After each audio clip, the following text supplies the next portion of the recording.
A Different Man is number 9. This one is a Sebastian Stan film. He had a really good year with this and The Apprentice and Thunderbolts the next year. In this movie, he plays a man with a condition which causes growths on his face, so he's very quiet, and he does his job. Even the tenants in his own apartment buildings aren't used to his face. In fact, they're kind of rude about it. However, he gets a chance meeting to do a special operation in order to maybe save himself and save his face and give him a new face. So he does this and he ends up working, and he ends up looking like a very handsome man. So he fakes his own death for no reason other than to have a fresh start, and people start treating him nicer. Cut to a little bit while later, he's got a new place. He's a successful real estate man. You know, gets the women. However, he sees a woman that was nice to him when he was ugly. She's writing a play about him. He tries to ingratiate himself into the role. He has like a little 3D printed mask that he tries to use to sort of get into the role. However, he starts getting pushed out by Oswald, a very confident man who has the same condition that he has. He never took the experimental procedure, but he doesn't allow his facial tumors to influence his lifestyle. So Oswald is a bon vivant. He has a wife and kids, and he's very wealthy. He doesn't allow people to keep him down, basically, and he goes for the role and ends up getting it and making Edward really jealous because he's got the face, but he doesn't have the confidence. This is such a twisted little weird movie from A24. The director's only done like one other movie, usually working with Adam Pearson, who's also in Under the Skin. So this movie is definitely really interesting, but really good. Sebastian Stan's giving it his all. It's definitely an experience about identity and confidence, and just really uncomfortable too. It's almost like a Kafkaesque like movie. So that's why A Different Man is number 9. The Wild Robot is number 8. It's directed by Chris Sanders, who did a little movie called Lilo and Stitch. So I knew this movie would be pretty good, but it was actually amazing. This is based off a trilogy of children's books. It's about a robot that falls into an island full of animals, and the robot doesn't know what to do. There's supposed to be humans telling it what to do, so the robot ends up just becoming a mother to a bird after accidentally killing the bird's mom. And the other birds don't want to like be friends with him because he's got the weird robot mom. But as years go by, the society of animals realizes that they have to migrate for the winter or they won't survive. However, maybe the duckling is too weak, so he's got to train hard, and Roz, the robot, has to help him any way that she can. But then she also faces the ire of the robot company that's trying to reclaim her when they find out where she is. So this movie is really simple in its execution. It's almost like a classic Hollywood film, something like Dances with Wolves or Avatar, where, a person falls into another culture and then falls in love with it and then has to go up against their old way of life. So it's got that universal appeal, and the movie's really good. I mean, animation's fantastic, but the storytelling is the best part because it's like a found family movie. You shouldn't care about an animated duck and its robot mother, but you do because there's also a fox character too. That's kind of like an uncle-like character, but the movie's just so perfectly balanced. I mean, it's just absolutely like emotional and action-packed and thrilling and just amazing in all the correct ways. So that's why The Wild Robot's number 8. Pilot is number 7. It is a Korean comedy film about Jung-woo. He's a successful pilot who's like really handsome and rich and successful. However, he gets canceled after footage of him saying that women should serve men drinks because it'll taste better to their boss, really misogynistic comments, gets flamed online and gets fired. So no one wants to touch him. He's not going to be flying or doing anything really. However, he decides to get really drunk one night and dress up like a woman because his sister's an influencer. She does makeup stuff and he puts on like a makeup thing. He decides to apply for a job as a woman because he thinks it'll be like really easy because you know, they have it so easy. So he ends up having an interview, so he gets his sister to help him dress up like a woman and do the cadence and try to basically like walk in heels. And this movie's surprisingly like touching and has a fine, delicate balance. The movie could have easily become like a slapstick, you know, trying too hard to be funny, where like a guy tries to like rope her and she like judo flips him into a table and stuff like that. But the movie doesn't go for that. It's going for gender roles, and like it's going for growth of the main character, basically. Jung-woo does get the job because female pilots representation, and basically becomes a new superstar pilot for this company, and ends up actually saving a bunch of people from a blown out engine. However, the secret starts to, you know, wear him down because he falls for another pilot. And then, you know, someone else finds out that he's not actually a woman, and that's going to ruin the whole girl power movement they're going for. There's also like a guy that's in love with her, so there's a little bit of Tootsie in there. But this movie manages to be a little bit original on its own, and it doesn't try too hard to be funny. It's a drama first, really delicate balance, really like surprising film. I actually almost didn't watch this film. It kept playing in theaters though, so I ended up watching it. It was a really nice surprise. Definitely one of the nicer hits of the year. That's why Pilot's number 7. Number 6 is Long Legs. This movie pretty much speaks for itself. When I watched this movie, the marketing was really good. The first trailer doesn't tell you what the plot is at all. And then every subsequent like trailer is like a mystery, and it doesn't want to give it away. And that really helped. It ended up being one of Neon's biggest hits, and for good reason, because the marketing team decided not to just give you all the entire movie on its own. This is a weird mix of Silence of the Lambs with some weird stuff going on. It's just a really like uncomfortable, dark, real horror film, because it is about atmosphere and mood, but the movie's just so unsettling. Nicolas Cage, the makeup allows him to like, you know, overact, but in a different way, and he's still creepy, and the story's not that amazing, to be honest. The story's just okay, and the finale's not even that good, but I think that all of the other aspects of the film lift it up. From the performances, to the cinematography, to the creepy sort of atmosphere and mood, to the, you know, build up and everything. And just the entire movie is just an experience. And some people didn't like it. You know, some people were like, ooh, nothing happened. I just felt really like gross for the next 3 days. And the movie was definitely upsetting for me. Just a very visceral reaction because of the plot and everything. It was disturbing. It was original, but familiar. And that's why Long Legs is number 6. Number 5 is Ghostlight. This is definitely a lesser known film about a grieving father who lost his son, and he is really upset still. A year later, he's working construction when he sees a small gathering for amateur Shakespeare acting. And he says he doesn't want to do it, but you know, he finds himself going, and it ends up finding a place of healing for him, a safe space for him to sort of play act and sort of get in touch with his creative side. Meanwhile, he's doing a weird thing with the lawsuit that they keep bringing up with his wife. It's a touchy subject for him, but he's basically trying to do this other thing. And the movie, I don't want to get into the plot too much, but basically the movie's a tour de force of just really good acting.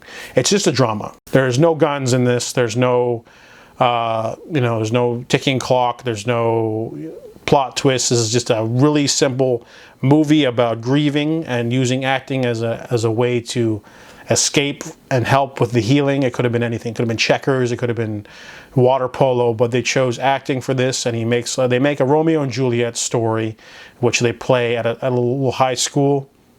It's a very touching, simple film with a lot lesser known actors. The most famous actress would be the woman from Triangle of Sadness, the toilet cleaner who becomes the captain. She's got a small role in the film, but this is simple, a tour de force of amazing performances, to be honest. It was only playing once, one time of the day, one time of the week, once only, and I was able to smack it down. Definitely worth checking out and finding. Amazing film. Ghostlight's number 5. Dune Part 2 is number 4. This one definitely blew me away in the theater because it was the emotional climax, basically, of the entire Dune story. I read the book, or listened to the audiobook before, so I was expecting, you know, a lot of things, and I think Denis Villeneuve definitely delivers with this science fiction epic. I got goosebumps in the theaters multiple times from all the different sequences, you know, from the set design, from the alien planet where the Harkonnens are, Austin Butler's amazing Gonzo performance, the knife fight scenes, the scene where Paul confronts the Maul and the Siege, him becoming part of the group and things like that, the assault on the Harvester, so many things going on, but just an amazing sort of a way to do all that. And you know, my friend didn't like the first Dune, and I didn't quite like it either because it wasn't a complete story, but this one finishes it off and gives you the full physical, emotional climax of the entire story of the first movie anyway, so of the first book. So, you know, Dune Part 2 is definitely showcasing true cinema and what you can have and what you can do. And obviously there's parts of the books that aren't in the movie, like the slug people and the one guy getting revenge, Fufi Howat supposed to get revenge or something. I don't remember. I read it so long ago, but yeah, you know what? They made a pretty darn good movie with this one. So Dune Part 2 is number 4. Smile 2 is number 3. This one definitely got me. The first Smile movie, I didn't even watch it in theaters. I didn't get a chance to. I watched it on DVD and it was just all right. It just wasn't that great. They hyped it up a lot in the marketing department. You know, they had like the smiling girl in the stadium. People said it was like an anxiety attack, the movie. They were saying like such good things. I watched the movie and it was okay. Honestly, Smile 1 is just okay. I thought it was just all right. You know, a lot of the good parts are in the trailer. Part 2 is like the first movie, for me, Smile 2 is probably how people thought of the first Smile movie. I really liked Smile 2, probably because Naomi Scott, she's a great actress. She plays a pop star who's having a comeback tour. She's having trouble with pain medication, so she goes to visit a friend, but he ends up killing himself in front of her. And because he's got the fear, the smile creature, whatever, is now infecting her. And she's basically got to like fend it off, but her people don't believe her. She really can't fall on anyone to rely on because of the nature of, you know, being alone, being a pop star. She can't really like be vulnerable around people. She'll get canceled or whatever. A lot of under scrutiny, under the microscope, kind of amazing themes of like being parasocial. There's even a great sequence in which fans are weird to her.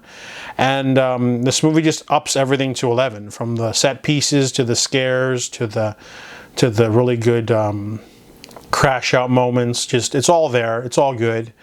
The amazing third act that just sets it all up together. I don't know how they're going to top everything with Smile 3, but Smile 2 just blew me away. I didn't even watch it in the first week. I watched it like 3 weeks later, still in theaters, but it just absolutely destroyed me and left my jaw on the floor. So Smile 2 is number 3. The First Omen is number 2. This movie, I was not expecting to like it, honestly. The Omen is one of my favorite films. It's an amazing, creepy little, you know, movie from 1976. And honestly, I'm a bit cynical when it comes to making like a prequel, sequel, remake, reboot, whatever you want to call it, years later of an original horror film.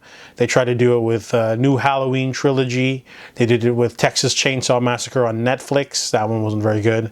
But this one was so respectful and so in tune with the original that it just absolutely like it sucker punched me in a way, because the marketing's kind of dumb.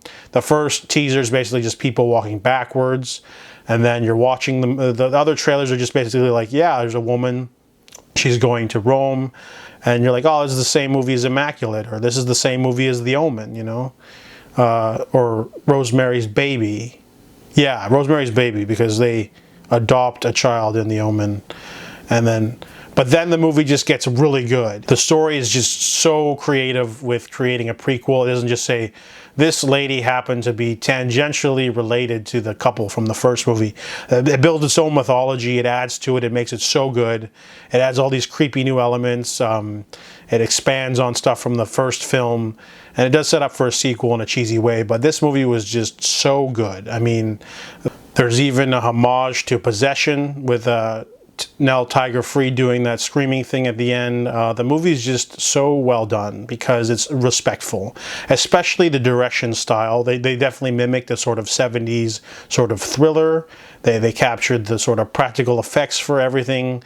They copied the cinematography. They got all the, it's a period piece. They did everything right. They did everything respectful. They weren't making this just, let's just make some money. They actually sat down and they said, let's make a really good prequel and like make it a good on its own. You could watch this movie without seeing the original and it still be captivating. It's still amazing like how good of a job they've done it. It's really hard to compete with this one now because if you try to say like, I mean there's been other ones. They did a Rosemary's prequel, Rosemary's Baby prequel called Apartment 7A. They tried, doesn't even hold the candle to this movie. Same with the Halloween reboot trilogy. They might try to do that with a new whatever, but this one's the pinnacle. This one's the top of the cake. You have to beat this one if you want to do it now. So that's why The First Omen's number 2. Number 1 is Anora. Yes, Anora. I can say this confidently and without care of being judged. I know it won the Best Oscar Picture, but I watched Anora several months before the Oscar contention. I can say it with a sly, confident smirk that I enjoyed this movie before it won an Oscar, and I was cheering it on as it swept up and won 5, which is great. But if you're unfamiliar, you don't know, Anora is a film by director Sean Baker. He doesn't do all his movies are not about sex work, but the last 4 or so are about sex work, I think. Yeah, most of them, half or more about sex workers. And this one's no different. This one's about Anora, or Annie. She is a stripper at a high-end club when she meets a young sort of man named Yvonne. And he's Russian and she can speak it a little bit, so she sort of dazzles him and gives him a nice lap dance, and he would like to see her again. So she gives him her number and then comes over for sex, for money. However, this turns into more of a romance because he keeps seeing her, and then he wants her for a sugar daddy arrangement, and then they get hitched in Vegas, and it ends up being this sort of Cinderella story on ketamine. And of course, the second half of this movie turns into something very different because of the way his family will react to this news and what they're going to do about it. So I think the reason why I liked Anora so much is that it's a movie for adults, for starters. This movie has some nudity in it. It's got some swearing. It's not afraid to be a little crass. But I also kind of liked how the movie did one thing that a lot of people didn't like, which was there was barely any character development for Annie or Yvonne. Sean Baker did this on purpose because it's almost like you as the audience don't know the characters that well. Neither does Annie or Yvonne. They literally meet for about 2 weeks or a month and then they get married. So it's definitely something that's like meant to be unexplored. You're not supposed to find out about her terrible situation growing up or why she's doing this. You're not supposed to find out anything about him. They actually do touch upon a couple of things in the film. There's a sequence where one of the handlers of Yvonne confronts her and says, like, you probably have a criminal record for something, and she kind of shuts her up a little bit. But then there's also characters later that talk about Yvonne's past, like how he tried to turn the pool into a giant jello thing and ruin the pipes of that entire, system. I think that Anora is the perfect example of why you need to see movies in theaters, because I wanted to watch this movie because it's directed by Sean Baker, for starters, and also because it won the Palme d'Or, which I don't really pay attention to that. And Mikey Madison, she's not even in that many movies. She was in one of the Scream films, and she was in some TV, and she was also in Once Upon a Time in Hollywood, but the story was the most interesting part of this film. And me watching the film, like, when it first came out, and not, 4 months later when it started to get swell for Oscars, means that, I'm not one of those bandwagoners. There's a lot of discourse of people saying, like, the movie's overrated, the movie's not that good, they only watch it now. All those people are posers, okay? If you don't like Anora, it's probably because you watched it after it won the Oscar, and whenever a movie wins 5 Oscars, it sort of jumps up your expectations. But if you were never going to watch the movie when it didn't win awards, then, why are you even watching the movie at all? You don't know who Sean Baker is. You don't know that this is like his 6th or 7th film. Why did you if you only watch it because it wins awards, what does that say about you as a film watcher? You know, I only watch films because 3,000 anonymous people voted on it and said it was good. I mean, I'm guilty of it too. I didn't want to watch Nomadland because it sounded boring, and then it won the Oscar, and I watched the movie and it's still boring. You know, like I had no interest in the movie before it won the Oscar or after. So rant over. Nora is just a really charming film. I really like the humor.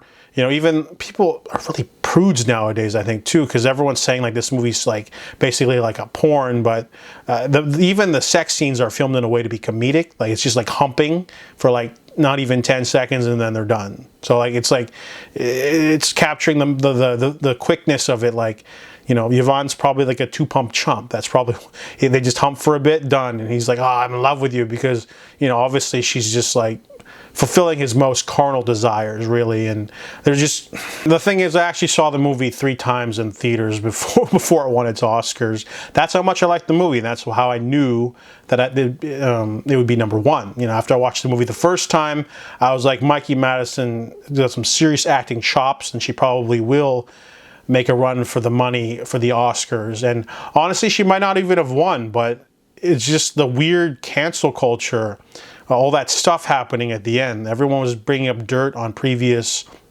all the actresses, all 5 of them had weird little skeleton things dug out of their closets. Like Demi Moore apparently kissed a 15-year-old boy during an award show. That was her thing. And then Carla Sofia Gascon had some really racist and weird tweets, so that kind of got her pushed down. The Brazilian actress Fernanda Torres, she did blackface and a comedy sketch when it wasn't even that long ago, so that was her thing. And then there was who's the last one?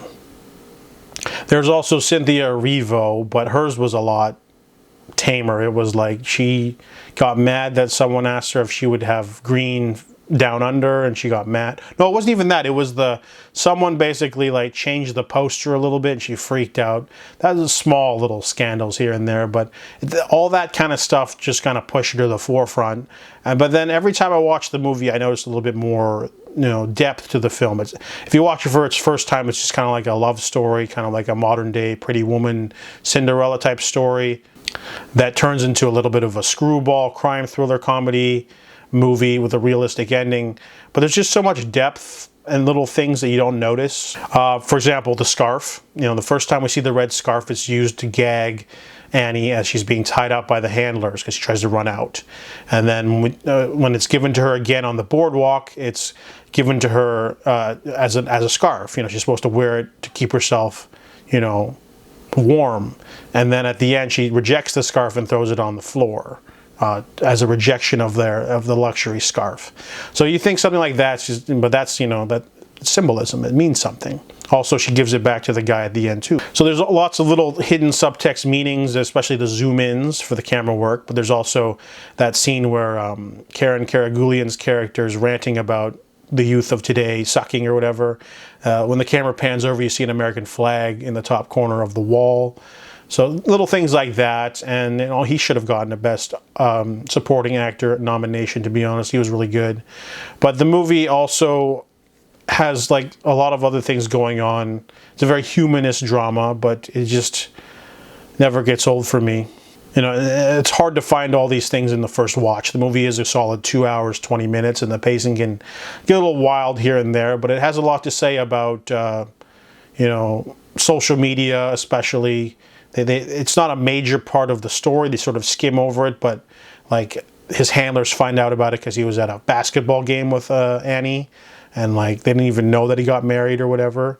And there's also the shame that he'd bring to his Russian family. We don't get to see that, but we hear about it and all that stuff. And you also get to see like the weird sort of power dynamic of modern dating, right? I mean, in reality, if you are a stripper at a club, you're not supposed to work with people outside the club. But her club is not like other ones. I mean, they're allowed to do sex acts upstairs in the private rooms. They're allowed to work with the, or maybe they don't even know, but you're not supposed to like see clients outside the club because then the club doesn't make money, right? They don't buy drinks, they don't pay the cover, they don't buy lap dances or whatever and tip out or whatever. So right there, she's not supposed to give her number. That's like unprofessional. But then when she shows up to the mansion, you know, he's unintentionally flexing on her at his wealth and like this supersized mansion. He could have booked a hotel instead and kept things a little bit more on the down low, but he's a, you know, young, immature, you know, young adult. He doesn't care. You know, he doesn't want to go out and spend money on a hotel or do things like that. Just call her, come over. And then I think the power dynamic shifts yet again. Not because of that, because she's in control for most of the movie, right? I mean, for the first half, she basically, anytime she comes over, she's like, I have holiday rates if you want to pay for me to stay all night, you know, I don't want to go to the party or whatever. The dynamic really shifts when they do the sugar baby sort of arrangement where he pays her $15,000 for one whole week and she's able to book off work, go live with him, and then they go to Vegas and get married. And then there's even a shift in the way the movie's directed. Like, simple setup and payoff. The first half of this movie is basically all like montages. Music is fun. It's kind of like a fun time, bright colors, partying, you know, drinking, having a great time in Vegas. When they come back from Vegas, like even like the tint of the movie changes. When they're in the living room and she's like hugging him because he's playing video games in the winter, the outside just feels cold. It feels like intrusive. And then all of a sudden people start trying to get in the house. And like there's just so many things that you don't notice later. For example, they didn't really need to tie her up. The three handlers, you know, they try to like keep her from leaving because Yvonne ran. I mean, if she ran out the back door, she wouldn't be able to go anywhere. She's in her underwear, for starters. She's wearing a t-shirt and panties. Doesn't have shoes, her wallet, her phone, like anything, coat. It's literally snowy and freezing. It's like -5 out. She's not going to go anywhere, but they're like trying to like block her and tie her up and stuff. But if she ran outside, she wouldn't even be able to get out the gate probably. So they could have done that too, but they decided, you know, milk it for comedic effect too. And you notice like the one guy gets his nose broken because he gets kicked in the face, and when he goes to look for ice, he doesn't find any, but he finds a bag of frozen pierogies instead. So little things like that, man. It's just a lot of like on-set choices that you don't think matter, but they're there. And simple setup and payoff. Like the first time she sees the view from the mansion, it looks great. But by the end of the movie, she looks out after and it's just like a cold wasteland. And it's like showing that like the mansion view doesn't mean anything. And physically, it's just a thing. But like the importance of how you are seeing the view, if you own it or not, is a really big difference. And things like that too. And honestly, a lot of people didn't get the ending either, but they're just dumb. A masterpiece, in my opinion. I picked up the Blu-ray to have forever. I know it's on Amazon Prime, but after it won its Oscars, a lot of the algorithms were pushing anti-Anora sentiment to my social media, which was upsetting me. But I think people have to remember that there's different levels of enjoying a hobby. You know, there's playing the piano a little bit, and then there's playing, you know, a 14-minute masterpiece on your own without the book in front of you. You know, watching a movie is probably one of the simplest things you could do. You just have to sit there for 2 hours. Different from reading a book or something like that. But like, for example, if you wanted to read fantasy books for the first time and get into it, maybe you don't pick up the 14-volume Wheel of Time by Robert Jordan, even though it's a masterpiece, because you might not be at that level.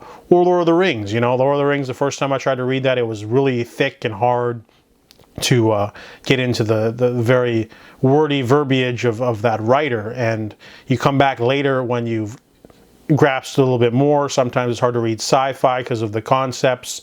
Sometimes it's hard to read fantasy because it's, you know, multi-book series with lots of characters. You have to remember all these things from one book to another. Same goes for filmmaking. There's like beginner films, intermediate, and there's hard to watch films. You know, even myself, I find myself, it's hard, you know, especially with the way our internet and our social media has like deadened the attention spans. So it's really hard to watch a movie without looking at your phone at home.